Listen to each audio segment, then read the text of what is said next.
बोलते हैं why we are saying reductional division and why we are saying equational division. बहुत basic से हम लोग जा रहे हैं, ध्यान से समझो। हम लोग 10th लेवल से स्टार्ट कर रहे हैं, ठीक है। तो अगर इस लेक्चर को तुम देखोगे तो नीट का भी क्वेश्चन, क्या कोई भी क्वेश्चन तुमसे सारा अच्छी तरीके से बन जाएगा। गैमेटोजेनेसिस वाला जो इसको थोड़ा आगे पीछे करके देखना, समझ में नहीं आएगा क्योंकि अच्छा टर्म है। उसके बाद हमारे पास नीट में क्वेश्चन कितना बार आया है, ये वाला बहुत बार आया है, बहुत बार आया है, ठीक है। सेरेब्रोलिसिस जहां पे स्पर्म तुम्हारा अटैच है ना, और ये रिलीज करता है स्पर्म, ये मैच्योर होने का फैक्टर जिसको बोलते हैं स्पर्म मैच्योरेशन फैक्टर। और ये क्या करेगा, स्पर्मेटिड को स्पर्म में कन्वर्ट करेगा, जिसको हम लोग बोलते हैं स्पर्मेटोजेनेसिस। जो तुम्हारे एनसीईआरटी में तो नहीं दिया हुआ है, पर बहुत ऐसे एनिमल में कास्ट्रेशन किया जाता है का जो भी टेम्परेचर है उससे 2 से 2.5 डिग्री सेल्सियस को कम चाहिए स्पर्म प्रोडक्शन के लिए। क्या किया, एक हमारा ऐसा डिवीजन बनाया जिसको हम मियोसिस बोल रहे हैं, और मियोसिस डिवीजन हमेशा कैसा होता है। सो हेलो एवरीवन, तो आज का जो टॉपिक होने वाला है हमारे पास, that is regarding very important topic जो जूलॉजी से होगा आपका, ह्यूमन रिप्रोडक्शन का चैप्टर। ये चैप्टर आपको लगेगा कि इजी चैप्टर है, पर अगर मैं आपसे सच में पूछूं क्या आपका सारा क्वेश्चन इससे सही होता है। स्पर्मेटोजेनेसिस से जो क्वेश्चन आते हैं, गैमेटोजेनेसिस से आते हैं, oogenesis से आते हैं, या फिर पार्चुरेशन के टॉपिक से आता है, क्या आपका सब सही होता है। क्या आपको सारा वो दिन याद है जिससे क्वेश्चन बनते हैं कि बेबी में कितने दिन में क्या आते हैं, और मेंस्ट्रुअल साइकिल के सारे क्वेश्चन आपके क्या सही बनते हैं। वो बहुत सारे आपके एरर होते होंगे, पॉलिकुलर फेज, पॉलीफ्रेटिव फेज, है ना, ये सारे में कंफ्यूजन होता होगा। तो ये सारा टॉपिक को हम लोग यहाँ पे डील कर रहे होंगे। ये टॉपिक बहुत इंपॉर्टेंट है आपके नीट एग्जाम के लिए, सीबीएसई एग्जाम के लिए, सीयूईटी एग्जाम के लिए, या फिर किसी भी बोर्ड का आप तैयारी कर रहे होगे। और ये हम लोग एकदम एनसीईआरटी से कवर करेंगे, और एनसीईआरटी के कुछ एक्स्ट्रा टॉपिक को लेंगे जो एनसीईआरटी में दिया हुआ है, पर उसके बारे में थोड़ा सा एक्स्ट्रा लेंगे, ताकि क्या होगा कि आपको एनसीईआरटी और अच्छी तरीके से समझ में आएगा।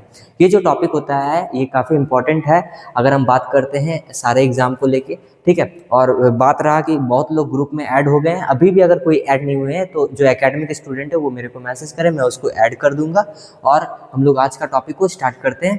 फिर से मैं बता रहा हूँ कि ये जो टॉपिक होगा जहाँ पे हम लोग पढ़ते पढ़ते बहुत सारे क्वेश्चंस को करने का कोशिश करेंगे, एनसीईआरटी का क्वेश्चंस। और हमारे पास अभी क्या क्या चैप्टर चल रहा है, बॉटनी का बात करते हैं तो प्रिंसिपल ऑफ इनहेरिटेंस मैंने करवाया है, 1 लेक्चर और लगेगा या 2 लेक्चर और लगेगा, वो चैप्टर कंप्लीट हो जाएगा। उसके बाद बायोडाइवर्सिटी में 1 लेक्चर और लगेगा, वो भी चैप्टर कंप्लीट हो जाएगा।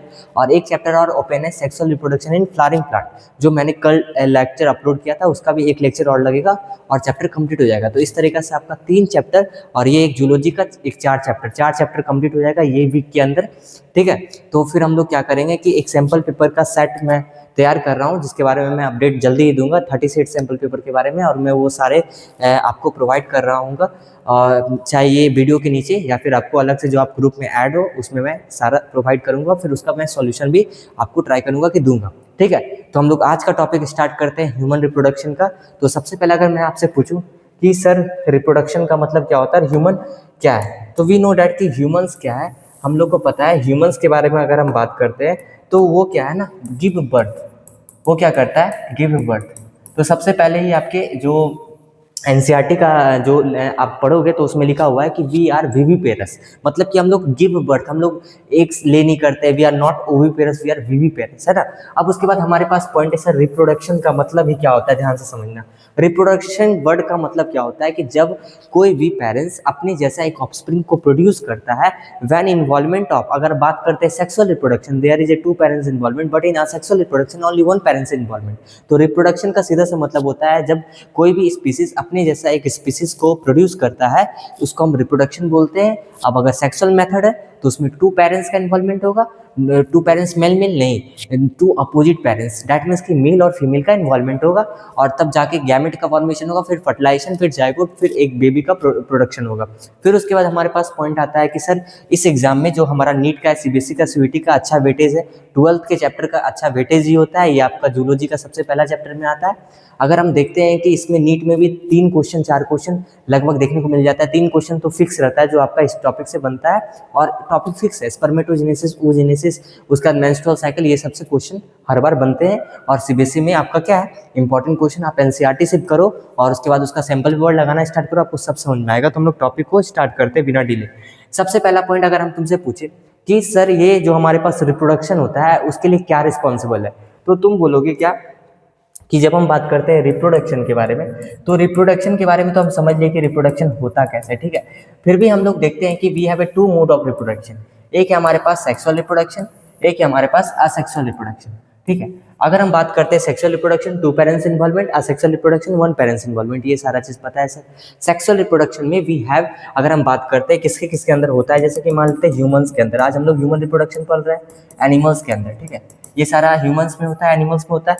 ह्यूमंस के बॉडी में हमारे पास दो तरह के सेल होते हैं, एक होते हैं सोमेटिक सेल सर, ठीक है, एक होते हैं हमारे पास गेमेटिक सेल, ठीक है। अब उसके बाद अगर हम बात करते हैं सोमेटिक सेल और गेमेटिक सेल हमारे पास हो गया, ठीक है। अब उसके बाद हम देखते हैं कि सर ये सोमेटिक सेल्स होता है, सोमेटिक सेल्स का मतलब क्या होता है और गेमेटिक सेल्स का मतलब क्या होता है। सोमेटिक सेल्स का जब भी हम बात करते हैं, सोमेटिक का सीधा सा मतलब होता है वो सेल्स जो आपका नॉन रिप्रोडक्टिव सेल डिवीजन में टेक पार्ट लेता है, उसको हम सोमेटिक सेल्स बोलते हैं। जैसे आपकी स्किन का सेल, नोज का सेल, आई का सेल, ये सारा क्या नॉन रिप्रोडक्टिव सेल्स। अगर हम बात करते हैं गेमेटिक सेल्स, तो सेल्स विच रिस्पॉन्सिबल फॉर है ना रिप्रोडक्टिव सेल्स, रिप्रोडक्शन डायरेक्ट लिख देते हैं, जो रिस्पॉन्सिबल होता है रिप्रोडक्शन के लिए। जैसे कि तुम्हारा हो गया स्पर्म, ठीक है, जैसे हो गया ओवम। स्पर्म और ओवम किसके अंदर होता है? स्पर्म क्या है हमारे पास, क्या है मेल के पास है ना, क्या है मेल के पास है। सर ओवम कहाँ पे होता है? फीमेल के पास है, ठीक है। अब उसके बाद हम बात करते हैं फीमेल के बॉडी में प्रोड्यूस होता है, ठीक है। तो सिंपल सा हमको समझ में आ गया सर कि इसका मतलब कि गैमेटिक डिवीजन दैट मीन्स कि हमारे पास गैमेटिक सेल्स में होता है, सोमेटिक डिवीजन दैट मीन्स कि अगर मान लो स्किन का सेल्स टूट गया या फिर रिपेयर होना है तो हमारा सोमेटिक डिवीजन होगा। फिर उसके बाद हमारे पास डिसाइड क्या होता है कि सर हमारे पास सेल डिवीजन को भी हम लोग बांटे हैं। थोड़ा सा बेसिक जान लो रिप्रोडक्शन का, जो मैं बताना चाह रहा हूँ। सेल डिवीजन हमारे पास क्या होता है? एक होता है मियोसिस, ठीक है, एक होता है तुम्हारे पास माइटोसिस। एक क्या होता है? माइटोसिस, ठीक है। तो अगर हम बात करते हैं मियोसिस और माइटोसिस को लेके, तो मियोसिस और माइटोसिस क्या एक तरह का सेल डिवीजन है। मियोसिस जो होता है वो सारे गेमेटिक सेल डिवीजन में होता है, सारे गेमेटिक सेल डिवीजन में होता है, ठीक है। थोड़ा सा स्पीड हम लोग ज़्यादा रखेंगे लेक्चर का ताकि आपको सारा बात समझ में आ रहा होगा। माइटोसिस जो होता है हमारे पास वो हमारा सोमेटिक सेल डिवीजन होता है। कैसा होता है? सोमेटिक, गेमेटिक है ना, सोमेटिक सेल डिवीजन, ठीक है। एक इंपॉर्टेंट पॉइंट और याद रखना कि ये जो हमारे पास होते हैं ना, जिसको हम माइटोसिस बोल रहे हैं, मियोसिस बोल रहे हैं, तो मियोसिस को हम लोग क्या बोलते हैं? ध्यान से सुनना, रिडक्शनल डिवीजन। क्या बोलते हैं? रिडक्शनल डिवीजन, ठीक है। इसको क्या बोलते हैं? इक्वेशनल डिवीजन, इक्वेशनल डिवीजन, ठीक है, ध्यान से सुनो। अब अगर हम तुमसे बोलते हैं why we are saying reductional division and why we are saying equational division, बहुत बेसिक से हम लोग जा रहे हैं, ध्यान से समझो। अब लोग 10th लेवल से स्टार्ट कर रहे हैं, ठीक है। तो रिडक्शनल डिवीजन इसलिए बोलते हैं, पहले मेरा बात समझना कि हमारे पास अगर हम देखते हैं कि हमारे पास क्या होता है, मेल होता है और फीमेल होता है ना, we have male and we have female, ठीक है। तो हम लोग को पता होना चाहिए कि सर जो हमारे पास मेल है, ठीक है, मेल है और हमारे पास क्या है? फीमेल है, दो कैरेक्टर होते हैं। और ये जो हमारे पास है इसका क्या है? स्पर्म, इसका क्या है? स्पर्म, और इसका क्या है? ओवम। आपस में मीट होता है, आपस में मीट होके क्या बनाता है? जायगोट बनाता है ना। उसके बाद जायगोट जो बना, इसी को तो हम फर्टिलाइजेशन बोल रहे हैं ना। तो बेसिकली होता क्या है कि वी नो डैट कि सर ये मेल जो है इसके बॉडी में भी 23 पेयर ऑफ क्रोमोसोम्स है, 23 पेयर ऑफ क्रोमोसोम्स है, इसके बॉडी में भी 23 पेयर ऑफ क्रोमोसोम्स है, ठीक है सर, समझ में आ गया। तो अगर हम बात करते हैं कि अगर 23 अगर चली जाता है तो कितना हो जाएगा? 46 पेयर हो जाएगा। दैट्स वाई कि नेचर ने क्या किया, एक हमारा ऐसा डिवीजन बनाया जिसको हम मियोसिस बोल रहे हैं। और मियोसिस डिवीजन हमेशा कैसा होता है? जो भी सेल्स बनता है वो हैप्लॉइड होता है। हैप्लॉइड मतलब एन, दैट मीन्स कि सर हमारा अगर 23 पेयर, अगर 23 पेयर अगर हमारे पास रहता तो हमारे पास कितना हो जाता सर? हमारे पास 46 पेयर हो जाता। और 46 पेयर में तो ह्यूमन बींग्स तो बनेगा ही नहीं। ह्यूमन बींग्स को कितना चाहिए? 23 पेयर चाहिए। तो दैट मीन्स कि सर इसका 46 का 23 पेयर होना बहुत जरूरी था।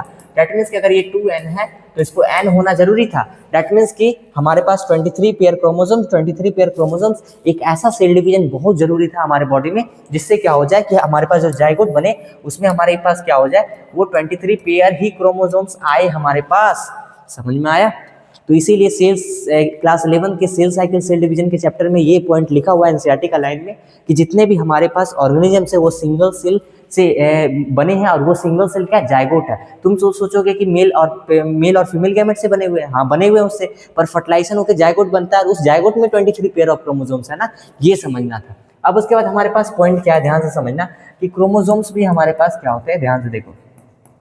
क्रोमोसोम्स का बात करते हैं तो वी हैव 22 एंड 1 पेयर। 22 को ऑटोसोम्स बोलते हैं, क्या बोलते हैं? ऑटोसोम्स बोलते हैं। एक पेयर को क्या बोलते हैं? एलोसोम्स बोलते हैं।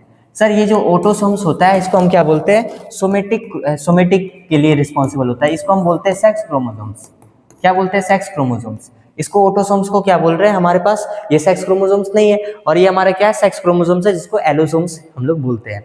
तो हमको समझ में आ गया कि हमारे बॉडी में क्या होते हैं कि सबसे पहले वी हैव ए सेल, ठीक है, we have a cell, in cell we have a nucleus, ठीक है sir, in nucleus we have a DNA, है ना, वी हैव ए डीएनए, और इस डीएनए में हमारे पास क्या है, इन्फॉर्मेशन है। किस चीज का इन्फॉर्मेशन है सर, हमारे पेरेंट्स का सारे इन्फॉर्मेशन है, किस फॉर्म में है सर, जीन्स के फॉर्म में। अब इसको थोड़ा सा बड़ा करके बना के दिखाओ, ध्यान से समझना हम क्या बोलना चाह रहे हैं। हमारे पास क्या है, ध्यान से देखो, हमारे पास ये डीएनए है, ये हमारे पास क्रोमेटिन है, ठीक है सर। ये क्रोमेटिन और क्रोमोसोम्स क्या होता है, मैंने जेनेटिक्स में बहुत अच्छा से बताया। ये डीएनए को जब ज़्यादा कंडेंस करते हैं तो क्रोमेटिन बनता है, और इसको भी ज़्यादा कंडेंस करते हैं क्रोमेटिन को तो क्रोमोसोम्स बनता है। उसके बाद हमारे पास पॉइंट क्या है, ये सेगमेंट तरह का इन्फॉर्मेशन होता है, जिसको हम क्या बोलते हैं, जीन बोलते हैं। और ये जीन जो हमारे पास होता है वो हर एक जगह पे होता है, डीएनए, क्रोमेटिन, क्रोमोसोम्स हर जगह पे होता है। और ये जो जीन होता है वो अलग अलग इन्फॉर्मेशन को कैरी करता है, जैसे मान लो हेयर के लिए, स्किन के लिए, हाइट के लिए, ठीक है, ये हर एक चीज़ को कैरी करता है, ठीक है। इतना बात समझ में आ गया। तो अब हम लोग यहाँ से क्या करते हैं, समझते हैं कि सर हमारे बॉडी में क्या होते हैं, कि हम लोग ये चैप्टर डील ही कर रहे हैं हम लोग किस चीज़ से, सेक्स क्रोमोसोम से। सेक्स क्रोमोसोम्स मतलब कि ऐसा सेल्स जो हमारा क्या रिप्रोडक्टिव ऑर्गन में बने, है ना। हमारे बॉडी में क्या होते हैं, रिप्रोडक्टिव ऑर्गन होते हैं, जो मेल हो या फीमेल हो। रिप्रोडक्टिव ऑर्गन को हम लोग क्या, किस बेसिस पे बांटे, ध्यान से समझना। ये हमने बेस बना दिया, अब आते हैं टॉपिक पे, ठीक है। तो सबसे पहले अगर हम बात करते हैं तो हमारे बॉडी में सेक्स ऑर्गन को हम लोग किस बेसिस पे बांटे हैं, सेक्स ऑर्गन को हम लोग ह्यूमंस में दो बेसिस पे बांटे हैं। एक हमारे पास प्राइमरी सेक्स ऑर्गन है, एक हमारे पास सेकेंडरी सेक्स ऑर्गन है। समझ गए सर, प्राइमरी शब्द का मतलब क्या, सेकेंडरी सेक्स ऑर्गन का मतलब क्या। प्राइमरी का मतलब कि ऐसा हमारे पास चीज जहाँ पे सेक्स हार्मोन, जहाँ पे फॉर्मेशन होता है सेक्स हार्मोन का, जहाँ पे सेक्स हार्मोन का फॉर्मेशन होता है, और बोल सकते हो गैमेटोजेनेसिस हो रहा है, उसको हम क्या बोल रहे हैं, उसको हम बांटे हुए प्राइमरी के शब्द में। और सेकेंडरी में क्या बोल रहे हैं, जहाँ पे हमारा जो हार्मोन बन रहा है, सेक्स हार्मोन बन रहा है या फिर गैमेट बन रहा है, उसका ट्रांसपोर्टेशन हो रहा है या फिर मैच्योरेशन हो रहा है, उसको हम सेकेंडरी में बांटे हुए हैं, ठीक है। तो अगर हम देखते हैं कि सबसे पहले ये formation of sex hormone mail के अंदर टेस्टिस में होता है, फीमेल में हम लोग को पता है कि ओवम प्रोड्यूस जो होता है, वी हैव है ना प्यूबर्टी के बाद हम लोग में स्पर्मेटोजेनेसिस होता है मेल में। पर फीमेल का बात करते हैं तो इम्ब्रियोनिक स्टेज से क्या होता है, ओवा बन जाता है, उसके बाद उसका एस्ट्रेशिया उसको शब्द बोलते हैं एस्ट्रेशिया, है ना, एस्ट्रेशिया होने स्टार्ट हो जाता है, मतलब कि डी जनरेशन होने स्टार्ट करता है ओवम का। धीरे धीरे क्या है, मेंस्ट्रुअल साइकिल, फिर प्यूबर्टी जैसे ही आता है उससे मेंस्ट्रुअल साइकिल स्टार्ट हो जाता है, उसमें अल्टरनेट मंथ में एक आता है, और उसके बाद मेंस्ट्रुअल साइकिल के फॉर्म में वो हमारा रिलीज होता है, किसके अंदर, फीमेल के बॉडी में। तो ये मेल और फीमेल का हम लोग बाइफरगेट किए कि मेल्स के अंदर टेस्टिस में क्या बनता है, गैमेटोजेनेसिस होता है, फीमेल्स में ओवेरी से ओवा निकलता है। अब हमारे पास पॉइंट क्या है, सेकेंडरी सेक्स ऑर्गन का मतलब क्या है, जहाँ पे क्या होता है, मैच्योरेशन होता है और ट्रांसपोर्टेशन होता है, किस चीज का सर, गैमेट का। अब उसके बाद समझते हैं कि मेल्स में क्या क्या सेकेंडरी सेक्स ऑर्गन के अंदर आता है। एक तो तुम्हारा हो गया एपिडिडाइमिस, फिर हमारे पास हो गया वास डिफरेंस, ये सारे चीज का पार्ट हम लोग देखेंगे, थोड़ा सा वेट करो।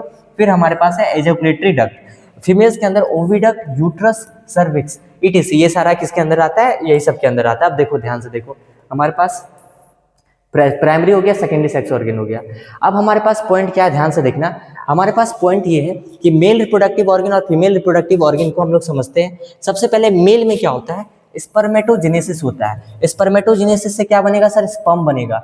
सर फीमेल रिप्रोडक्टिव ऑर्गन में क्या बनेगा, oogenesis होता है, क्या बनता है, ओवम बनता है। ओवम ये दोनों आपस में क्या करता है, फर्टिलाइजेशन करता है, और यहाँ से जाइगोट का फॉर्मेशन होता है, जो कैसा होता है, डिप्लॉयड होता है। कैसा होता है, डिप्लॉयड होता है। अब डिप्लॉयड होने के बाद सर यहाँ से हमारे पास क्या होता है, ये कैसा होगा, हैप्लॉयड होगा। कैसा होगा, ये हैप्लॉयड होगा, है ना। ये हमारे पास क्या होगा, हैप्लॉयड होता है। स्पर्म और ओवम जो हमारे पास गैमेट सेल्स है, और ये गैमेट सेल्स किससे बन रहे होंगे, मियोसिस से बन रहे होंगे, क्योंकि ये रिप्रोडक्टिव सेल्स है।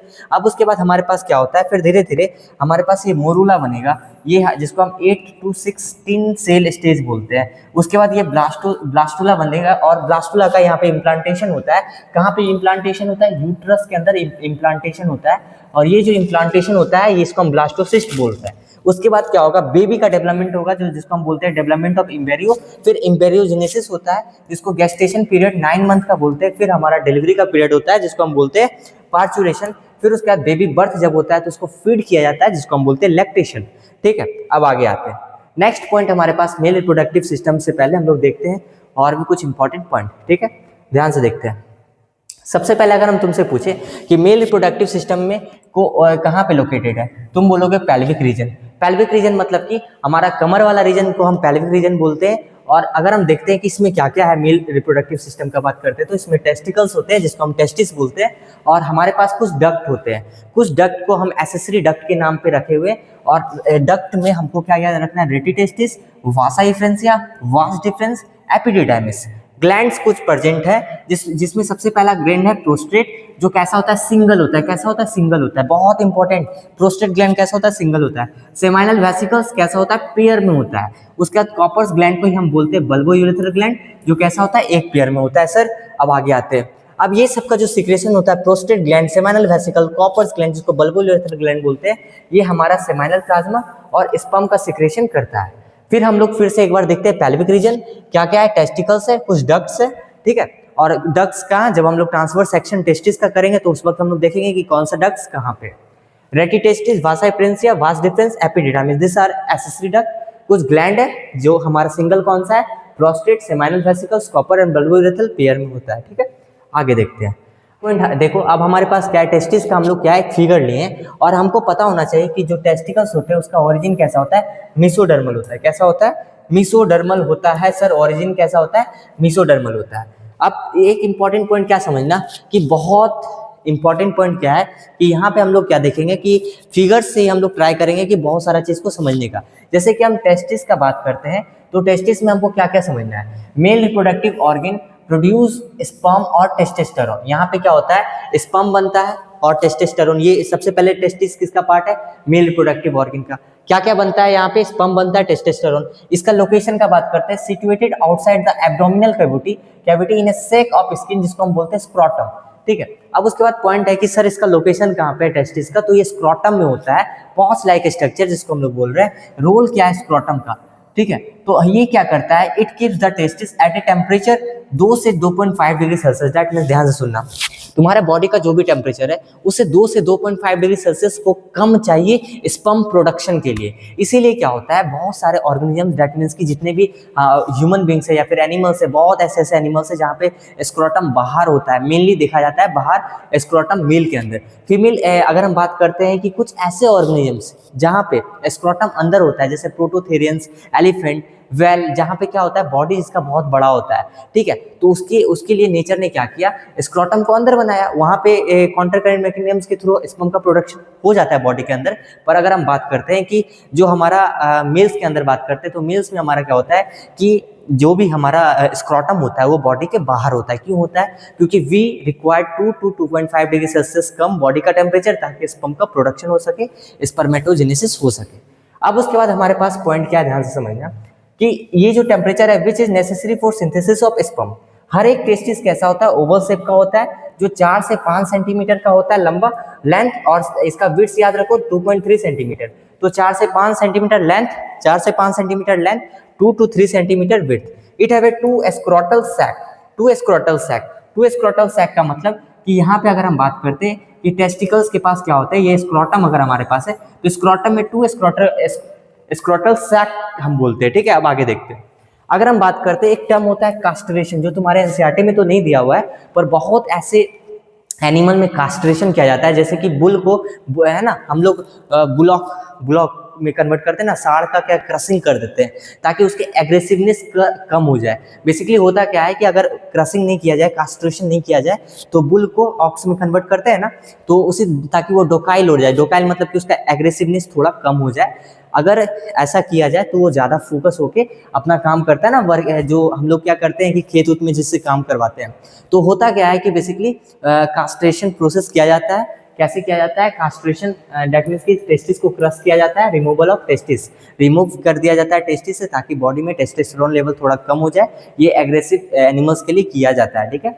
अब ध्यान से देखना, castration in done in some organisms to make it less aggressive due to testosterone hormone level get decrease. जैसे कि बुल में किया जाता है ताकि बुलॉक बन जाए, जिसको हम बोलते हैं ऑक्स। क्या बोलते हैं, ऑक्स। कास्ट्रेशन करते हैं। कुछ ऑर्गेनिजम्स में testis are not present outside, जैसे कि मैंने बोला प्रोटोथेरियंस, एलिफेंट और वेल, ये सब में क्या होता है, टेस्टिस बॉडी के अंदर होता है और बॉडी के अंदर रहते ही ये अपना काम को अच्छी तरीके से परफॉर्म कर पाता है, मतलब कि स्पर्मेटोजेनेसिस बॉडी के अंदर भी कर पाता है। मेरा बात समझ में आ गया? अब आगे देखते हैं। देखो अब हमारे पास कुछ एनसीईआरटी का लाइन है जिसको हम लोग एक एक पॉइंट पढ़ेंगे, ध्यान से देखो। हम लोग पता है कि क्या है, ह्यूमंस है, ठीक है सर, हम लोग क्या है, ह्यूमंस है। अब हम लोग ह्यूमंस है तो वी आर सेक्सुअली रिप्रोड्यूसिंग है, we are viviparous.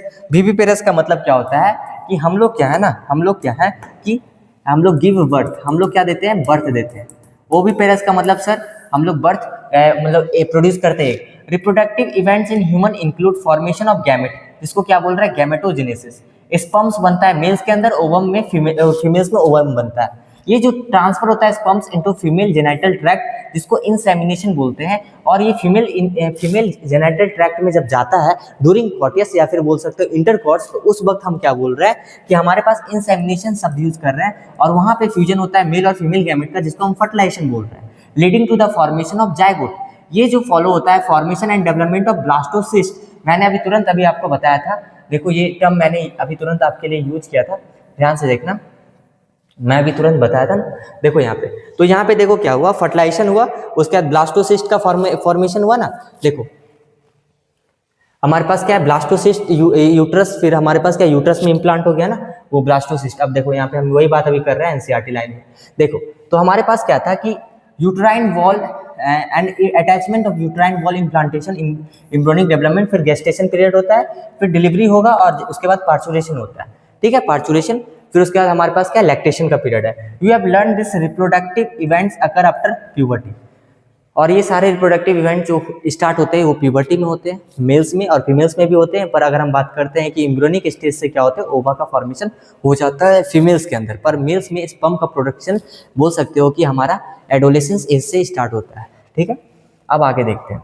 They are remarkable difference between the reproductive event of male and female, for example spermatogenesis continue even in a old man, ठीक है, कुछ कटा हुआ यहाँ पे, तो formation of seizure in human around the age of 50 years. इसमें NCERT ये बोलना चाहता है कि मेल्स के अंदर मतलब ओल्ड एज तक भी क्या होता है, स्पर्म का प्रोडक्शन होता है। बेसिकली ये डिपेंड करता है हाउ वाज द डाइट। और सेकंड बात, फीमेल्स में बोला जाता है कि एम्ब्रियोनिक स्टेज में तो बन जाते हैं ओवम, पर ये सीजेज हो जाते हैं, बंद हो जाते हैं। दैट मीन्स कि मेनोपॉज आ जाता है। दैट मीन्स कि मेनोपॉज का मतलब होता है कि आपका जो एग है वो क्या है, बंद हो गया है, मतलब कि रिलीज होना बंद हो गया, मेंस्ट्रुअल साइकिल बंद हो जाता है ना। उसके बाद हमारे पास एक डिजीज भी आता है, ऑस्टियोपोरोसिस करके एक डिजीज होता है जो नीट में बार बार आता है क्वेश्चन उससे, ठीक है, उसके ऊपर हम बात करेंगे। पर अभी यहाँ पे देखते हैं तो 50 ईयर्स तक लेटेस्ट देखा जाता है कि मेनोपॉज का टाइम आ जाता है। अब आगे देखते हैं, मेल रिप्रोडक्टिव सिस्टम का बात करते हैं तो ये लोकेटेड होता है पेल्विक रीजन में। ये इसमें पेयर ऑफ टेस्टिस होते हैं along with accessory ducts, glands और एक्सटर्नल जेनेटेलिया, जहाँ पे हम लोग देखते हैं पेनिस, ठीक है, ये हमारे पास क्या एक्सटर्नल जेनेटेलिया होता है। और एसेसरी डक्ट में हम लोग बात किए थे ना, वासा एफ्रेंसिया, ठीक है, वास डिफरेंस, ठीक है, रेटिटेस्टिस, ठीक है। ग्लैंड्स में हमारे पास था बल्बो यूरेथ्रल, है ना, बल्बो यूरेथ्रल जिसको कॉपर्स ग्लैंड बोलते हैं। उसके बाद हमारे पास क्या था, बल्बो यूरेथ्रल के बाद कॉपर्स ग्लैंड जिसको हम लोग बोलते हैं। उसके बाद हमारे पास था प्रोस्टेट, ठीक है, सेमाइनल, ठीक है, ये सब हम लोग इसके ऊपर अभी बात किए थे, ठीक है। अब आगे देखते हैं। देखो नेक्स्ट हमारे पास क्या है कि ये एक डायग्राम टाइप से, और इसको लोग ध्यान से देखते हैं। तो सबसे पहले हम देखते हैं कि हमारे पास क्या डायग्राम क्या बोल रहा है कि टेस्टिस जो है situated outside the abdominal cavity, pause जिसको स्क्रोटम बोल रहे हैं, इसको हम क्या बोल रहे हैं, स्क्रोटम बोल रहे हैं, इसको क्या बोल रहे हैं, स्क्रोटम बोल रहे हैं। ये क्या है, टेस्टिस है। अब उसके बाद अगर हम बात करते हैं कि this scrotum help in maintaining the low temperature 2 to 2.5 degree Celsius lower than normal interbody temperature, और ये जरूरी किस चीज के लिए होता है, स्पर्मेटोजेनेसिस के लिए। एडल्ट में टेस्टिस कैसा होता है, ओवल शेप होता है। लेंथ कितना है, 4 से 5 सेंटीमीटर और 2 से 3 सेंटीमीटर इसका विड्थ है। कवर हो गया सर। इसमें टेस्टिस में कवर्ड होते हैं डेंस कवरिंग से। कैसा इसका कवरिंग होता है, डेंस कवरिंग होता है। जो टेस्टिकल्स कवर्ड होता है किससे होता है, डेंस कवरिंग से। उसके बाद एनसीईआरटी बोलता है इसमें 250 कंपार्टमेंट होता है जिसको टेस्टिकुलर लोब्यूल्स बोलते हैं। इसको हम लोग देखते हैं एक एक करके, ठीक है। एनसीईआरटी को फिर हम लोग आएंगे, पहले हम लोग समझते हैं, फिर उस पॉइंट पे जाएंगे जहाँ पे हम लोग एनसीईआरटी और इजी तरीका से समझ पा रहे होंगे। ध्यान से देखो, सबसे पहले हम लोग क्या क्या बात कर लिए। देखो ये मैंने हैंड रिटेन नोट्स भी लगाया है, देखो वो ब्लैक स्लाइड में था। अगर तुम उसको प्रिंट नहीं करवा सकते हो तो मैं डायरेक्टली क्या करेंगे कि ये सारा हैंड रिटेन नोट्स को मैं डाल दूंगा, तुम डायरेक्टली उसको प्रिंट करवा लेना और जो ब्लैक में होगा उसको लिख लेना कॉपी में। देखो, तो प्राइमरी सेक्स ऑर्गन में हम लोग देखें कि गैमेटोजेनेसिस करता है सर, सिक्रेशन करता है सेक्स हार्मोन का। सेकेंडरी सेक्स ऑर्गन मैच्योरेशन और ट्रांसपोर्टेशन ऑफ गैमेट करता है, ठीक है। इसमें मेल्स में टेस्टिस और फीमेल्स में ओवेरी। उसके बाद हम लोग देखें मेल्स में एपिडिडाइमिस, वास डिफरेंट, इजैकुलेटेड डक्ट, ये सब है। फीमेल्स में फैलोपियन ट्यूब जो ट्रांसपोर्टेशन और मैच्योरेशन का काम करता है, यूट्रस, सर्विस और वेजाइना, ये फीमेल्स के अंदर है। अब आगे देखते हैं मेल रिप्रोडक्टिव सिस्टम में। देखिए कि एनसीईआरटी में क्वेश्चन दिया हुआ है ये वाला जो मैं अभी करवा रहा हूँ कि ह्यूमंस रिप्रोड्यूस करता है कैसे, सेक्सुअली, ठीक है सर। ह्यूमंस कैसे है, विविपेरस, ठीक है। उसके बाद फर्टिलाइजेशन ह्यूमंस में क्या होता है, इंटरनल, ये सारा एनसीईआरटी का क्वेश्चन है। मेल्स और फीमेल गैमेट्स क्या होते हैं, हैप्लॉइड होते हैं सर। अभी मैंने खुद रीजन तुम लोग को बताया है, क्योंकि मियोसिस डिवीजन हम लोग के लिए क्या होता है, प्रोडक्ट क्या करता है, हैप्लॉइड प्रोडक्ट बनाता है। माइटोसिस क्या है, डिप्लॉइड प्रोडक्ट बनाता है। उसके बाद ये स्पर्म हमारा मेल के अंदर, फीमेल के अंदर ओवम। फ्यूजन जो होता है मेल और फीमेल गैमेट का, उसको क्या बोल रहे हैं, फर्टिलाइजेशन बोलते हैं। आगे देखते हैं। उसके बाद हमारे पास क्या है, मेल रिप्रोडक्टिव सिस्टम, हमारे पास जो लोकेशन क्या है, पेल्विक रीजन, ठीक है सर, समझ गए। आगे देखो, उसके बाद हमारे पास पॉइंट क्या है कि इसमें क्या होता है, पेयर ऑफ टेस्टिस होता है जिसको हम प्राइमरी सेक्स ऑर्गन बोल रहे हैं, ठीक है। एसेसरी डक्ट में हम लोग रेटी टेस्टिस, वासा एफरेंसिया, एपिडिडाइमिस, वास डिफरेंस के ऊपर बात कर लिए। ग्लैंड्स में सेमिनल वेसिकल, प्रोस्टेट सिंगल होता है, ये पेयर होता है। बल्बल यूरेथ्रा जिसको हम कॉपर्स ग्लैंड बोलते हैं, ठीक है, नीट में कभी कभार आया है कॉपर्स ग्लैंड करके, तो इसको पेयर होता है। एक्सटर्नल जेनिटलिया में स्क्रोटम और पेनिस, ये हम लोग बात करने वाले हैं इसके डिटेल में। आगे देखते हैं।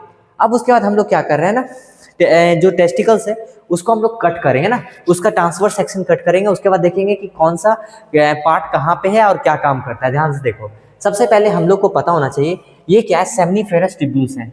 ये क्या है हमारे पास, सेमनीफेरस ट्यूब्यूल्स है, ठीक है। ये सेमनीफेरस ट्यूब्यूल्स है, 1 से 3 होता है, बहुत इंपॉर्टेंट पॉइंट। यहाँ पे स्पर्मेटोजेनेसिस यहीं पे होता है, इस पॉइंट में क्या होता है, स्पर्मेटोजेनेसिस होता है। अब उसके बाद ध्यान से सुनना, उसके बाद हमारे पास क्या है, ध्यान से देखो हम क्या बोलना चाह रहे हैं, ठीक है। उसके बाद यहाँ पे हमारे पास है टुबुलरी रेक्टी, है ना। इस पॉइंट के पास हमारे पास क्या होता है, टुबुलरी रेक्टी होता है। उसके बाद यहाँ पे ये रेडी टेस्टिस हो गया, ये रेडी टेस्टिस हो गया, ये हमारे पास सेमनीफेरस ट्यूब्यूल हो गया। ये हमारे पास जो ये मसल्स जो है, यहाँ पे मसल्स जो है, इसको हम बोलते हैं ट्यूनिका एल्बुजिनिया। क्या बोल रहे हैं, ट्यूनिका एल्बुजिनिया। यहाँ पे ही होते हैं कंपार्टमेंट, हर एक टेस्टिस में 250 कंपार्टमेंट है, 2 से 250 कंपार्टमेंट होते हैं। उसके बाद ये हमारे पास क्या है, ये वाला लेयर है, ये वाला इनकम्प्लीट लेयर जिसको बोलते हैं ट्यूनिका वेजिनेलिस। क्या बोलते हैं, ट्यूनिका वेजिनेलिस। एल्बुजिनिया वेजिनेलिस तुम्हारे एनसीईआरटी में दिया हुआ नहीं है, तुम इसको लिख सकते हो। बेसिकली ये कैसा होता है, इनकम्प्लीट लेयर होता है। सबसे पहले वेजिनेलिस कैसा होता है, इनकम्प्लीट लेयर होता है। ये डेंस होता है, इरेगुलर होता है और ये कनेक्टिव टिश्यूज का बना हुआ होता है।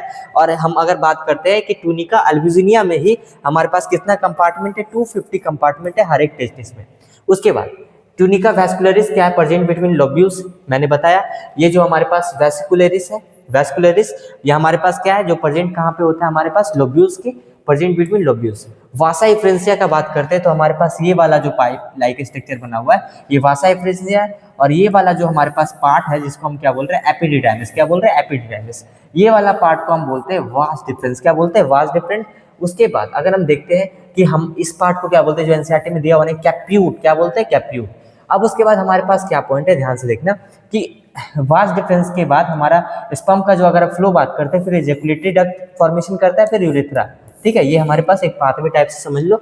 और पाथवे से तो नीट में इतना बार क्वेश्चन आया, कम से कम 4 बार 5 बार क्वेश्चन आया है, स्पर्म का पाथवे और यूरिन का पाथवे, ठीक है, क्या होता है। आगे देखो, तो अगर हम बात करते हैं मेल रिप्रोडक्टिव सिस्टम का एक ओवरव्यू, तो हमारे पास क्या है, ध्यान से देखना। एक बार पहले तुम ओवरव्यू देख लो, उसके बाद हम मैं थ्योरेटिकल से इसको और अच्छी तरीके से समझा दूंगा, पर थोड़ा सा पेशेंसली ओवरव्यू देख लो कि कौन सा पार्ट कहाँ पे है और क्या फंक्शंस परफॉर्म होता है लगभग। देखो, सबसे पहले मेल रिप्रोडक्टिव सिस्टम का अगर हम बात करते हैं तो हमारे पास क्या है, यहाँ पे देखो एनसीईआरटी बोलता है कि लूप ओवर यूरिनरी ब्लेडर। ये हमारे पास यूरिनरी ब्लेडर है, लूप ओवर यूरिनरी ब्लेडर, यहाँ पे लूपिंग हो रहा है, ठीक है, जिसको, और ये वाला रीजन को क्या बोलते हैं, एम्पुला। क्या बोलते हैं, एम्पुला बोलते हैं, ठीक है। उसके बाद हमारे पास क्या है, सेमाइनल वेसिकल्स है ना। अब देखो ये वाला, ये है, मैंने एक पेयर इधर बनाया और ये इधर से भी बन सकता था, तो ये पेयर में होता है।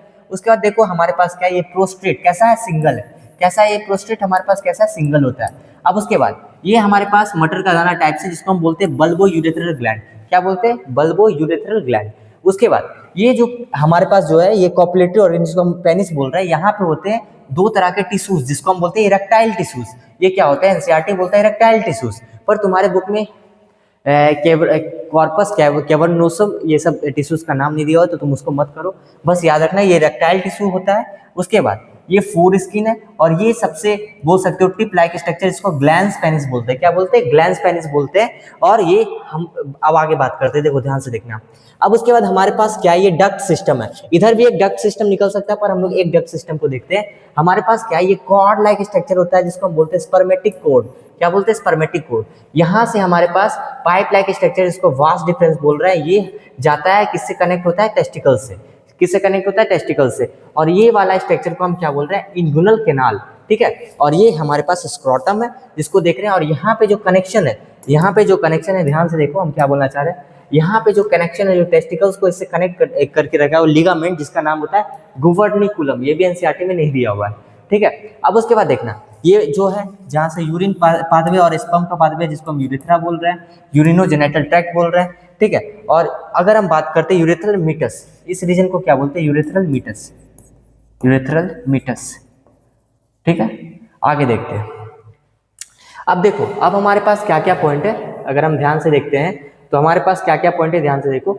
हमारे पास है कि ये रीजन जो हमारे पास है, कॉर्ड लाइक स्ट्रक्चर, ये कॉर्ड लाइक स्ट्रक्चर जो है, इसको क्या बोल रहे हैं? एपिडिडाइमिस। क्या बोल रहे हैं? एपिडिडाइमिस। और एकदम ध्यान से समझना एपिडिडाइमिस का फंक्शंस क्या क्या होता है।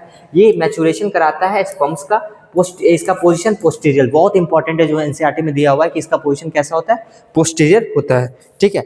अब उसके बाद अगर हम देखते हैं कि स्क्रोटम के बारे में, स्क्रोटम के बारे में तुमको क्या क्या पता होना चाहिए।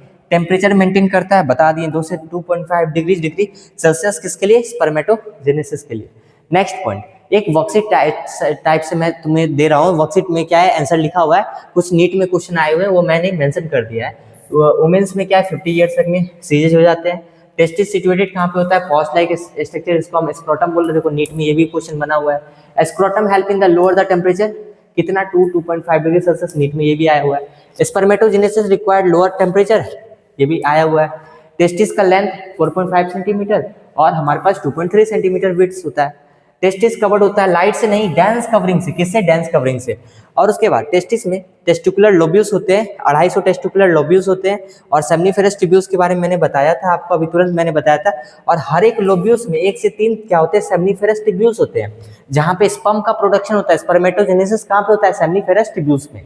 ठीक है।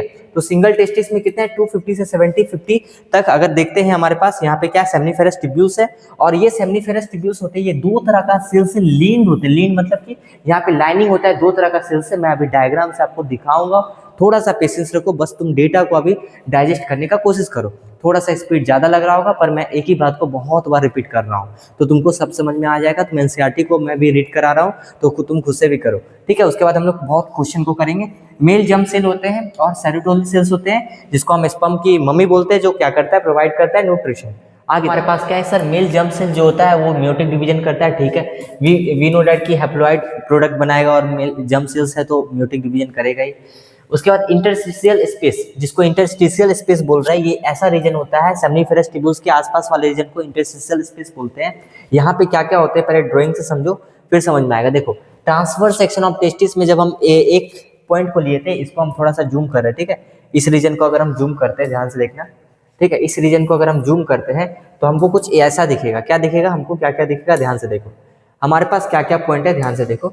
हमारे पास है सबसे पहला ये वाला स्पेस जो है, हमको जूम किए तो यहाँ पे हमारे पास दिखा इंटरस्टिशियल स्पेस।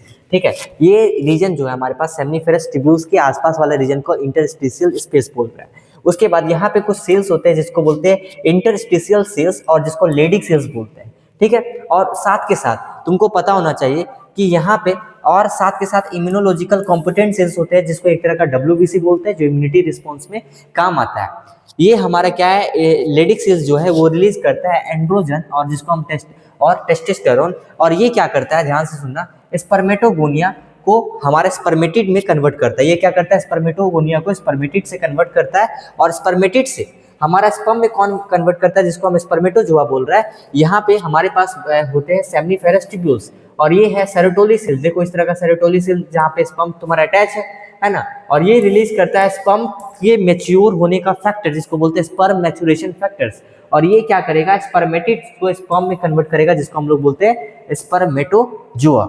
इसको थोड़ा आगे पीछे करके देखना, समझ में नहीं आएगा क्योंकि ये अच्छा टर्म है। उसके बाद हमारे पास नीट में क्वेश्चन इतना बार आया है, ये वाला बहुत बार आया है, बहुत बार आया है, ठीक है। उसके बाद हमारे पास क्या है कि इट कंटेन्स क्या क्या इम्यूनोलॉजिकल कॉम्पिटेंस इन डब्ल्यूबीसी सर देख लिए, ब्लड वेसल्स देख लिए, लेडिक सेल्स जो सीक्रेट करता है एंड्रोजन और टेस्टोस्टेरोन। सबसे पहले सेमनीफेरस ट्यूब्यूल्स में स्पर्म का प्रोडक्शन हुआ, फिर रेटी टेस्टिस में जाएगा, रेटी टेस्टिस से वासा एफ्रेंसिया में जाएगा। एक बार डायग्राम से देखो क्या बोलना चाह रहे हैं, ठीक है। देखो हमारे पास क्या है कि सबसे पहले सेमनीफेरस ट्यूब्यूल्स, उसके बाद रेटी टेस्टिस से हमारे पास कहाँ जाएगा, फिर वासा एफ्रेंसिया के पास जाएगा, ठीक है। ये देखो रेटी टेस्टिस है, उसके बाद वासा एफ्रेंसिया के पास जाएगा, ठीक है। उसके बाद आगे का प्रोसेस तुम्हारा देखो, ध्यान से देखना मैंने क्या लिखा है यहाँ पे, एपिडिडाइमिस, फिर वास डिफरेंस, फिर इजैकुलेटरी डक्ट, फिर यूरेथ्रा, ठीक है। ये तुम्हारा पैसेज है किसका, स्पर्म का, ठीक है, स्पर्म का पैसेज है। अब अगर हम देखते हैं, ध्यान से सुनना कि यहाँ पे स्पर्म जो प्रोड्यूस होता है वो कहाँ पे होता है, सेमनीफेरस ट्यूब्यूल्स में। रेटी टेस्टिस में नेटवर्क होता है ट्यूब्यूल्स का जो within the testis where the sperm collect होता है, किससे, सेमनीफेरस ट्यूब्यूल, एसटी मतलब सेमनीफेरस ट्यूब्यूल्स। ये टैनी डक्ट होता है जहाँ पे कैरी किया जाता है स्पर्म फ्रॉम रेटी टेस्टिस टू एपिडिडाइमिस, और यहाँ से हम लोग क्या करते हैं, स्पर्म को कैरी करते हैं, ठीक है। अब आगे देखना, इट इज एपिडिडाइमिस क्या है, कोइल्ड स्ट्रक्चर है। कैसा स्ट्रक्चर है, एक कोइल्ड स्ट्रक्चर है, ट्यूब लाइक स्ट्रक्चर है, जहाँ पे स्पर्म मैच्योर होता है और स्टोर होता है टेम्परली। एपिडिडाइमिस में स्पर्म का मैच्योरेशन होता है और स्टोरेज होता है कुछ समय के लिए। और फास्ट डिफरेंस के बारे में तो पता है, लॉन्ग डक्ट है जो स्पर्म को पासेस करता है एपिडिडाइमिस से इजैकुलेटरी डक्ट में, फिर यूरेथ्रा में वो आता है। अब उसके बाद हमारे पास नेक्स्ट पॉइंट क्या, ध्यान से देखना सर, एक्सटर्नल जेनेटिलिया क्या होता है। सेकेंडरी सेक्स ऑर्गन का जब बात करते हैं तो मेल्स के अंदर एक्सटर्नल जेनेटिलिया में हम लोग स्क्रोटम को पढ़ते हैं, और स्क्रोटम के साथ साथ हम लोग किसको पढ़ते हैं, पेनिस को पढ़ते हैं, ठीक है। पेनिस क्या होता है, कॉपलेटरी ऑर्गन होता है। क्या होता है, कॉपलेटरी ऑर्गन होता है। यही क्या होता है, एक तरह से बोल सकते हो कि ड्यूरिंग सेक्सुअल इंटरकॉर्स या कॉर्टियस, यही क्या होता है, इंसेमिनेशन का काम करता है फीमेल रिप्रोडक्टिव ट्रैक्ट में। अब उसके बाद हमारे पास क्या है कि it is made of A special tissues, जिसको हम क्या बोलते हैं, जो हेल्प करता है इरेक्शंस में, ठीक है। और वो स्पेशल टिश्यूज का तुम्हारे एनसीईआरटी में तो नाम नहीं है, मैंने लिख दिया है, कॉर्पस स्पॉन्जियोसम और कॉर्पस कैवर्नोसम। तुम इसको भूल भी सकते हो, कोई प्रॉब्लम नहीं है, कॉर्पस स्पॉन्जियोसम और कॉर्पस कैवर्नोसम। ध्यान से सुनना, कॉर्पस स्पॉन्जियोसम जहाँ पे ग्लैंस पेनिस है, और glans skin is covered with the smooth skin, जिसको हम बोलते हैं फोर स्किन या प्रीप्यूस। क्या बोलते हैं, फोर स्किन और प्रीप्यूस। यहाँ पे क्या होता है, ये एक तरह से बोल सकते हो डिस्टल एंड ऑफ पेनिस, ठीक है। डिस्टल एंड ऑफ पेनिस मैंने आपको मतलब बताया है कि ग्लैंस पेनिस के पास कॉर्पस स्पॉन्जियोसम होता है, उसके अंदर वाला ऊपर वाला जो टिश्यू होता है कॉर्पस कैवर्नोसम का बना होता है, ठीक है। काफी सेंसिटिव एरिया होता है ग्लैंस पेनिस का, ठीक है। और ये काफी हमारा बोल सकते हो कि ये होमोलॉगी होता है किसके स्ट्रक्चर से, फीमेल्स में जो क्लाइटोरिस होता है, ठीक है। इसका जो टिश्यूज का स्ट्रक्चर है, जो जिस तरह का बनावटी है, वो एकदम होमोलॉगी है, ठीक है। होमोलॉगी और एनोलॉगी में क्या अंतर होता है, होमोलॉगी में जो उसका बनावटी का समानता है, एनोलॉगी बोल सकते हो कि फंक्शंस डिफरेंट होता है ना। जहाँ पे हमारा देखने में तो सेम है पर फंक्शन डिफरेंट है, पर अगर होमोलॉगी है दैट मीन्स कि हमारे पास क्या है कि देखने में हमारा क्या है डिफरेंट है, पर फंक्शंस लगभग सेम होता है, इरेक्शंस वहाँ पे भी देखने को मिलते हैं। होमोलॉगी में क्या है, फंक्शंस सेम होते हैं। एनोलॉगी में क्या होता है, अगर हम बात करते हैं एनोलॉगी का, तो वहाँ पे क्या होता है, फंक्शंस डिफरेंट होते हैं, देखने में सेम होता है ना। आगे देखते हैं। अब एक हमारे पास सबसे इंपॉर्टेंट पॉइंट होता है यहाँ पे कि जो मैं आपको बताना चाहता हूँ कि पैरासिम्पेथेटिक और सिंपैथेटिक का क्या रोल होता है इरेक्शंस में, है ना। इरेक्शंस में क्या इजैकुलेशन इरेक्शन एक समय हो सकता है, नहीं हो सकता। इरेक्शंस क्या होता है, इजैकुलेशन क्या होता है, हम लोग एक एक करके समझते हैं। सबसे पहले हम लोग को पता है कि बॉडी में सेंट्रल नर्वस सिस्टम नाम का चीज है, जहाँ पे ब्रेन और स्पाइनल कॉर्ड में डिवाइडेड है। वी हैव नर्वस सिस्टम है सेंट्रल नर्वस सिस्टम और peripheral nervous system. Central nervous system में हमारे पास होता है मेन कंट्रोलिंग सिस्टम, जहाँ पे ब्रेन और स्पाइनल कॉर्ड आता है, और उसके बाद नर्वस सिस्टम में होते हैं पेरिफेरल नर्वस सिस्टम, जहाँ पे दो तरह का नर्व्स, जितने भी नर्व्स होते हैं वो पीएनएस के अंदर आते हैं, चाहे वो क्रेनियल हो या फिर सोमेटिक नर्व्स हो या कोई भी नर्व्स हो। ये ऑटोनॉमिक नर्वस सिस्टम और सोमेटिक नर्वस सिस्टम, इसका दो पार्ट है। ऑटोनॉमिक नर्वस सिस्टम के अंदर हम लोग बांटे हुए पैरासिम्पेथेटिक और सिंपैथेटिक। पैरासिम्पेथेटिक बहुत रिलैक्स स्टेज, जिसको हम बोलते हैं कि जहाँ पे स्टिमुलेट होता है, सिक्रेशन होता है nitrous oxide in local tissues of penis. Penis के अंदर लोकल टिश्यूज जिसको नाइट्रस एसिड आते हैं, अब वो किसी भी तरह का स्टिमुलेशन हो सकता है, किसी भी तरह का विजन हो सकता है, किसी भी तरह का मेमोरी हो सकता है, उसके हिसाब से भी नाइट्रस एसिड पेनिस में निकलता है, रिलीज होता है, जिसके कारण से क्या होता है, ब्लड वेसल्स का डायलेशन होता है और रिलैक्सेशन होता है स्मूथ मसल्स का, और फिर पेनिस का इरेक्शन होता है और वो इरेक्शन जो टिश्यूज होते हैं वो इरेक्ट करने में मदद करते हैं। सिंपैथेटिक का काम क्या होता है, ये स्टिमुलेट करता है, कॉन्ट्रैक्शन कराता है स्मूथ मसल्स में ऑफ किसके अंदर, एपिडिडाइमिस के अंदर, ठीक है। और हमारा क्या है, ये वास्ट डिफरेंस और इजैकुलेटरी डक्ट, फिर इजैकुलेशन यहाँ से होता है। दैट मीन्स कि सर इरेक्शंस के लिए कौन रिस्पॉन्सिबल है, पैरासिम्पेथेटिक, इजैकुलेशन कौन कराता है, सिंपैथेटिक नर्वस सिस्टम।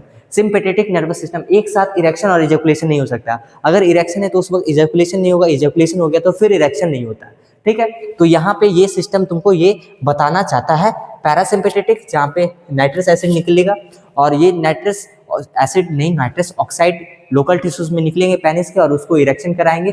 और इरेक्शन जब हो जाता है, अब बात आता है कि सिंपैथेटिक का काम क्या होता है। जब सिंपैथेटिक का जो वर्क होता है वो कॉन्ट्रैक्शन कराता है तुम्हारे epididymis, vast difference, ejaculatory duct, यहाँ पे कॉन्ट्रैक्शन होता है, फिर जाके इजैकुलेशन का प्रोसेस होता है, ठीक है। ये तुम्हारे एनसीईआरटी में दिया हुआ नहीं था। फिर कुछ एसेसरी ग्लैंड्स हैं जिसके ऊपर हम लोग बात करते हैं। देखो तो अब हमारे पास बहुत इंपॉर्टेंट पॉइंट है जो accessory gland.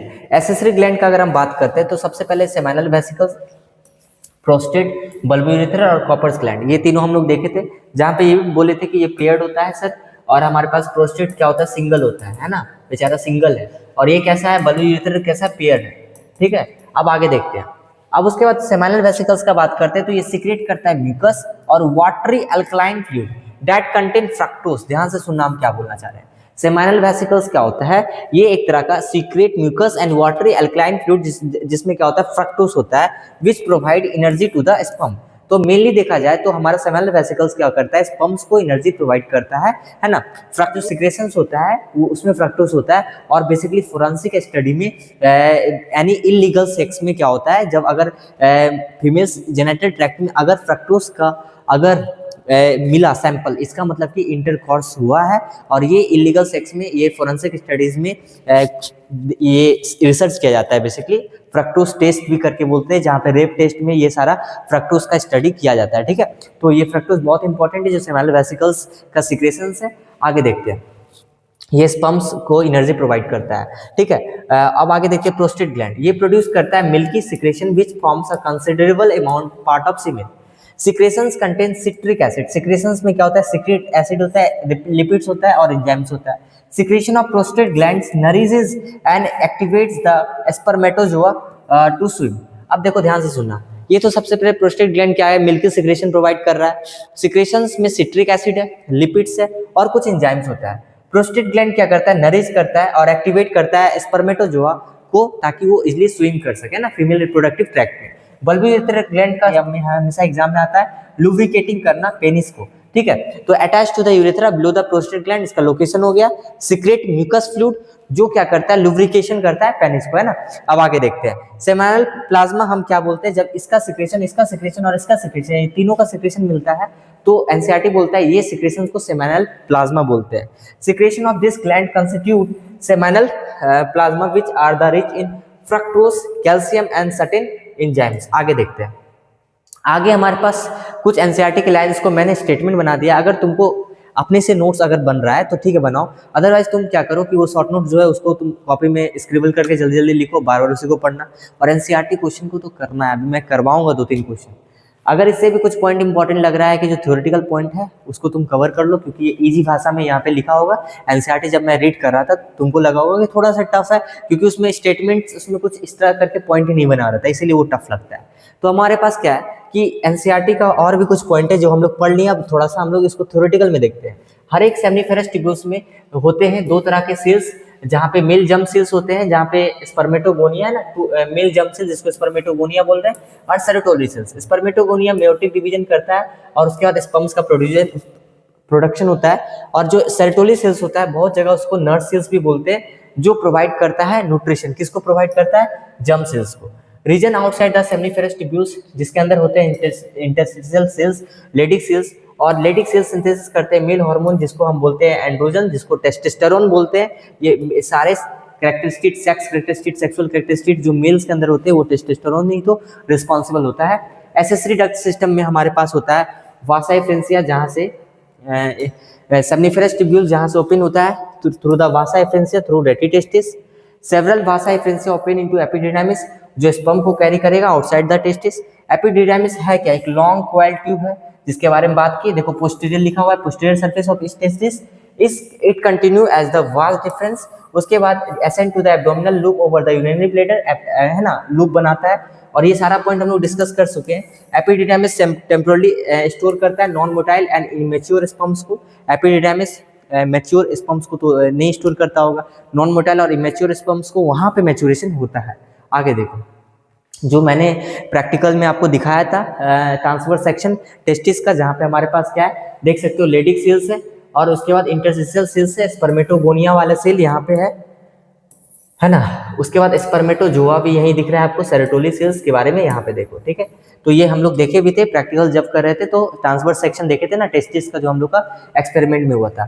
The duct from seminal vesicles is vas deferens together from the ejaculatory ducts, they passes through the prostate gland and join the urethra, they carry the secretion of seminal vesicles and sperms from testis to outside the urethra, ठीक है। अब आगे देखते हैं, urethra कहाँ से originate करता है, urinary bladder and extend through the penis its to its external opening, जिसको यूरेथ्रल मीटस बोल रहे हैं। अभी तुरंत हम लोग देखे थे प्रीप्यूस भी जिसको बोलते हैं। तो यूरेथ्रा ओरिजिनेट कहाँ से करता है, यूरिनरी ब्लैडर, और कहाँ तक जाता है, पेनिस और एक्सटर्नल ओपनिंग, जिसको यूरेथ्रल मीटस बोलते हैं। Urine from the bladder sperms vas deferens through the penis, तो तुमको पता होना चाहिए कैरीज यूरिन, क्या कैरी करता है, यूरिन कैरी करता है। The bladder and sperm from the vas difference, urine को कहाँ से, ब्लैडर से, और स्पर्म को वाज डिफरेंस से कौन कैरी करता है, तुम्हारा यहाँ पे यूरेथ्रा। यूरेथ्रा क्या है, एक तरह से कॉमन ट्रैक्ट है ना। एसेसरी ग्लैंड्स का बात करते हैं, तो अभी तुरंत हम लोग ने देख लिया था कि सेमिनल प्लाज्मा होता है, ये सारे चीज का सिक्रेशंस को, जहाँ पे हमारे पास रिच अमाउंट में क्या क्या है, कैल्शियम है, फ्रक्टोज है और बहुत सारे एंजाइम्स होते हैं। एसेसरी और secondary glands include prostate gland, 2 seminal vesicles और 2 बल्बो यूरेथ्रल ग्लैंड, ठीक है सर। प्रोस्टेट ग्लैंड के बारे में बता दिया था, सिक्रेशन करते जो एंजाइम्स होते हैं, एक बार इसको पढ़ो, वो सारा चीजें। एक्सटर्नल जेनेटिलिया में पेनिस जो मेल कॉपलेटरी ऑर्गन होता है, इरेक्टाइल टिश्यू यहाँ पे होते हैं, कुछ वेस्कुलर स्पेसेस होते हैं। मेल्स में sexually excited spaces filled with the blood, ठीक है। जब एक तरह से बोल सकते हो कि जब एक तरह से जो भी हमारा मेल्स में जो होता है या सेक्सुअली एक्साइटेड होता है, ठीक है। अब किसी भी तरीका का दिमाग में थॉट आया, उसके बेसिस पे ये हमारा क्या है, नाइट्रिक ऑक्साइड या फिर स्पेसेस जो फील्ड होते हैं मेल रिप्रोडक्टिव ऑर्गन में, और उसके बाद हमारे पास क्या है कि ब्लड फिल हुआ और causing the penis to erect, ठीक है। हम लोग इरेक्टाइल टिश्यूज के नाम को भी देखें। Distal end of the penis is called glans penis, ठीक है। जो gland penis is covered with a smooth skin, जिसको फोर स्किन और प्रीप्यूस भी बोलते हैं, ठीक है। फीमेल रिप्रोडक्टिव सिस्टम को हम लोग नेक्स्ट लेक्चर में करेंगे, उससे पहले हम लोग एक क्वेश्चन कर लेते हैं, 1-2 क्वेश्चन कर लेते हैं, ठीक है। काफी बड़ा लेक्चर हो जाएगा, इसीलिए ये क्वेश्चन को तो हम लोग कर लिए, वर्कशीट में कंप्लीट कर लिए। ये क्वेश्चन में देखते हैं क्या क्या है। देखो हमारे पास, मैं बार बार बोलता हूँ, सिर्फ सीबीएसई का भी क्वेश्चन अच्छी तरीके से कर लोगे तो काम हो जाएगा। अदरवाइज मैं सैंपल पेपर में करवाऊंगा, लेक्चर होगा, एक चैप्टर भी कंप्लीट होगा, फिर मैं उसका सीबीएसई का भी क्वेश्चन साथ साथ में करवाऊँ। सब पेशेंसली करो, और फिजिक्स केमिस्ट्री तुम अपने से टाइम दो, बायोलॉजी तुम पार्ट टाइम में भी सिर्फ ये जितना मैं करा रहा हूँ कर लोगे तो बहुत अच्छा तुम स्कोर कर लोगे। Level diagram of male reproductive systems, ये तुम कर लेना, मैं अभी तुरंत कराया। Human female reproductive system CBSE में आया, ये कर लेना। 2 फंक्शंस, टेस्टिस का क्या होता है, अभी टेस्टिस के बारे में पढ़े, स्पर्म का प्रोडक्शन कराता है सर, ठीक है सर, ठीक है। उसके बाद स्पर्म का प्रोडक्शन कराता है सेमनीफेरस ट्यूब्यूल्स में, और मेल सेक्स हार्मोन निकालता है टेस्टोस्टेरोन, कहाँ से, लेडिक सेल से। ओवेरी तो अभी हम लोग पढ़े नहीं, आगे देख लेंगे। सेमनीफेरस ट्यूब्यूल्स के बारे में देखो क्वेश्चन आया, तुम इसको जरूर लिखना। ये बना होता है layer of male germ cell से, लार्ज सेरोटोनिन सेल जिसको नर्व सेल्स बोलते हैं। मेल जर्म सेल्स स्पर्मेटोजेनेसिस करता है और प्रोड्यूस करता है स्पर्मेटोसाइट्स, स्पर्मेटिड्स, टिश्यूज। ये सारा वर्ड तुमको और क्लियर हो जाएगा जब गैमेटोजेनेसिस पढ़ेंगे। तुम इसको इजी भाषा में भी लिख सकते हो कि सेमनीफेरस ट्यूब्यूल में क्या क्या होते हैं, इंटरस्टिशियल स्पेस होते हैं, उसमें कौन कौन सा सेल्स होते हैं, वो डायग्राम बना दो तो और भी अच्छा हो जाएगा, ठीक है। तो सेक्स हार्मोन एंड्रोजन होता है जो रिलीज करता है टेस्टोस्टेरोन, ठीक है। उसके बाद स्पर्मेटोजेनेसिस आगे देख लेंगे, ठीक है। स्पर्म का देखो डायग्राम बनाना है, ठीक है। तो ये सब कर लो। अब हम लोग नेक्स्ट लेक्चर में इसको देखेंगे और आगे तो हम लोग क्या करेंगे ना, यहाँ से फीमेल रिप्रोडक्टिव सिस्टम को स्टार्ट करेंगे, उसके बाद फीमेल रिप्रोडक्टिव सिस्टम के बाद गैमेटोजेनेसिस करेंगे, जहाँ पे स्पर्मेटोजेनेसिस, ओजेनेसिस करेंगे और लैक्टेशन करेंगे, ठीक है। फिर ये लेक्चर को हम लोग खत्म करेंगे, 3 से 4 लेक्चर तक चले जाएगा अगर हम देखते हैं तो, ठीक है, कितना भी कंप्रेस करते हैं तो बहुत सारा डेटा है जिसको अच्छी तरीके से बताना होता है। तुम इसको स्पीड अप करके देखना अगर पढ़े हो तो, ठीक है। और बाकी अगर इस लेक्चर को तुम देखोगे तो नीट का भी क्वेश्चन, क्या कोई भी क्वेश्चन तुमसे सारा अच्छी तरीके से बन जाएगा। गैमेटोजेनेसिस वाला लेक्चर को बहुत अच्छी तरीके से देखना, वहाँ पे हम लोग बहुत क्वेश्चन के साथ बहुत चीज़ कवर कर रहे होंगे, ठीक है। तो थैंक यू फॉर वॉचिंग, हम लोग मिलते हैं नेक्स्ट लेक्चर में। ओके।